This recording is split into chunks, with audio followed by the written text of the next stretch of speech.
It's time for another folding e-bike review. This is the Troxus Lynx Step Thru folding electric bike. It folds, it hauls, and is relatively light for an e-bike. In this video, we'll go over the features, the specs, take it for a ride, and find out if we like it.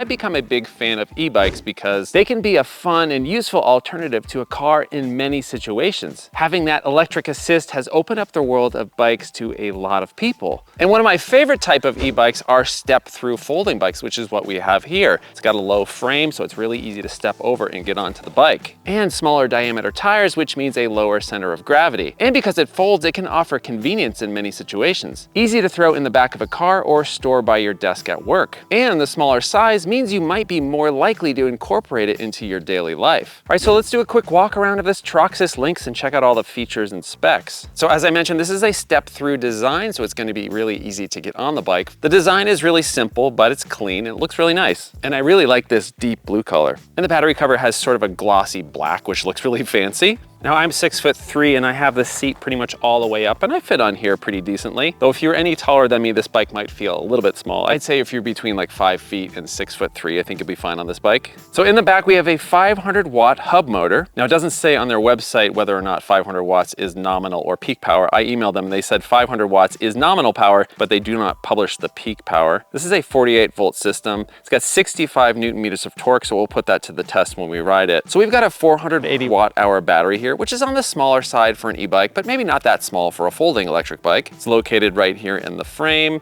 can be easily removed. It's also secured with a key. Now Troxus says that the estimated range here is 45 miles, and oftentimes electric bike companies are very optimistic with the range claims, and a lot of times that's based on having to pedal quite a bit. So we'll take a close look at that when we ride it. Now this is a Class 2 bike, which means a top speed of 20 miles per hour. I asked Troxus about unlocking the bike to Class 3 speeds of 28 miles per hour. They said it's possible, but that they don't recommend it, and they didn't tell me how to do it. So I guess it's like, sure, you can try it, but don't say we didn't warn you type of thing. Now here's something that I really appreciate. This e-bike only weighs 62 pounds. Now if you're comparing this to a regular bike, that might seem a bit heavy, but compared to an electric bike, this is actually pretty light. It includes a rear rack, and that can hold 55 pounds, which is decent, and the total payload for the bike is rated at 300 pounds. We've got a Shimano 8-speed setup here, and there's 5 different levels of pedal assist, which we'll check out when we ride it. Now, some electric bikes come with a torque sensor which detects how hard you're pedaling, and that tells the motor how much power to put down. Now, this one has a cadence sensor for the motor, which a lot of cheaper e-bikes have, which may feel a bit more like an on-off switch when you're riding, so we'll check that out. There's a thumb throttle on the left side. The brakes are hydraulic, which is really nice. They're Tektro brand with 180mm rotors on the front and 160 on the rear. There's suspension on the front, and it has some adjustability. The handlebars have a bit of adjustment as well, and there's a mostly straight across design for the handlebars. There's a color display off to the side, and it's relatively small, which I actually appreciate because you don't want that thing getting damaged when you're folding this thing and carting it around. It's got a relatively flat seat design. What's cool though is that there's a handle built into the back of it. So we've got 20x3 Chaoyang tires with a street-oriented tread pattern, and they're riding on spoke wheels. We have a decent headlight and taillight. There's no brake light, but the taillight does flash when you're on the brakes. There's no bell or horn here. Now in terms of assembly, this was shipped to me in a large box, and the bike is relatively light, so it was pretty easy to remove out of the box, and it only took about a half an hour to assemble. Though the derailleur did get bent in transit, and that might likely be to the fact that there is no derailleur guard here. Good news is I was able to repair it.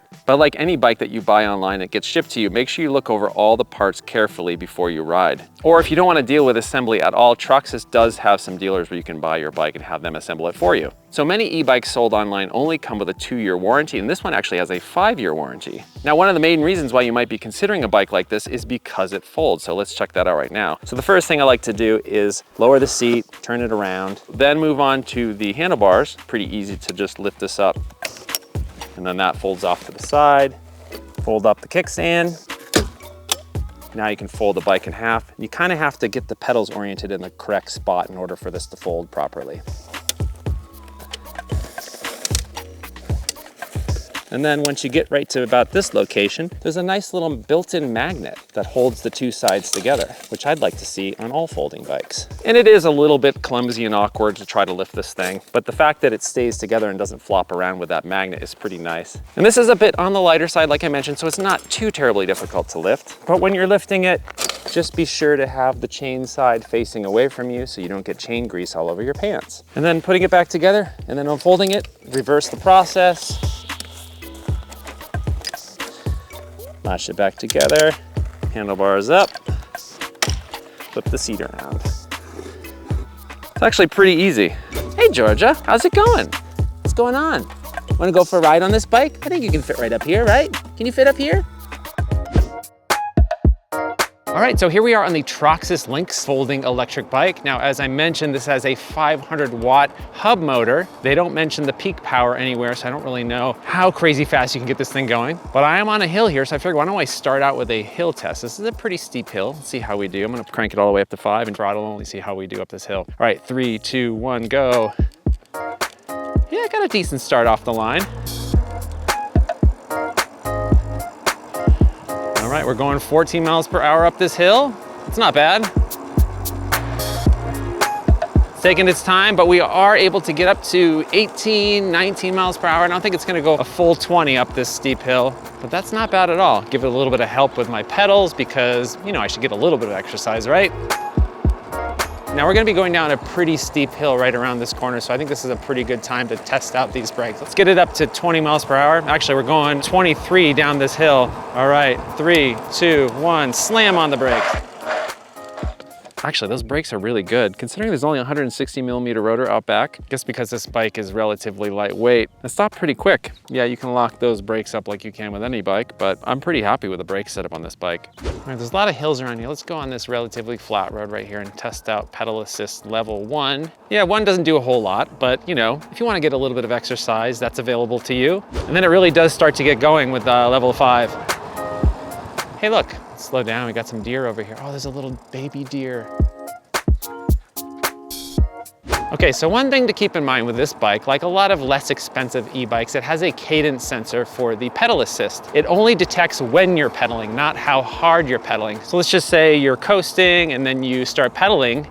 Maybe takes a half a second to a second for the motor to start kicking in. And when you stop pedaling, it takes about a half a second for the motor to turn off. Now that's very typical for a bike with a cadence sensor. It can be a little bit weird the first time you ride a bike with a cadence sensor, but you do start to get used to it after a while. Now the alternative would be a bike with a torque sensor, and those are generally a little bit more expensive, but those can often give you a bit more of a natural pedaling feel. So as I mentioned, the top speed of this bike is 20 miles per hour. This is technically a class 2 e-bike. And depending on what you want to get out of your e-bike, 20 miles per hour can be fast enough for you. I tend to prefer those bikes that go 28, those class 3 bikes, because I just kind of like to get where I'm going pretty quickly. But if you just want to enjoy the scenery a bit more, 20 miles per hour is plenty fast for a lot of people. Though I do find it a little bit funny that Troxus said that it can be unlocked to go 28, but they don't recommend it. So I guess if you do a little bit of searching online, you might be able to figure out how to do that. Now in terms of stability, it's really good. I like the fact that this has 20-inch wheels. It's got a very low center of gravity.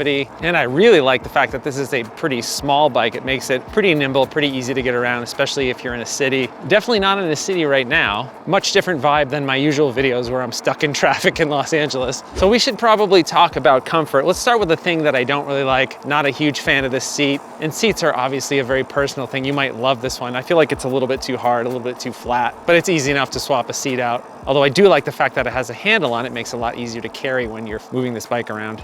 I do really like these grips. They are very grippy and very comfortable. I really like the straight across handlebar design. Gives you a very upright riding position. I much prefer that over the sort of hunched over riding position that you get on a lot of bikes. Now in terms of throttle, it is a thumb throttle on the left-hand side. I generally prefer the throttle on the right, but I do appreciate the fact that it's a thumb throttle. It's a little bit easier on my wrist than a twist throttle. Now when it comes to the riding position of a somewhat compact folding bike versus like a cruiser or a city bike or a mountain bike, the pedal position is a bit different. A lot of times they do have to make some compromises to where they can place the pedals in the design in order to allow the bike to fold. So I will say that the pedaling position isn't as efficient as some other bikes. Now in terms of suspension, you do have to remember that there's only suspension in the front, none in the rear. And these aren't those huge fat tires, so you can get a bit of a jolt if you hit a big bump like that one. But if you just keep a close eye on the road in front of you, try to avoid all those huge potholes, you should be fine.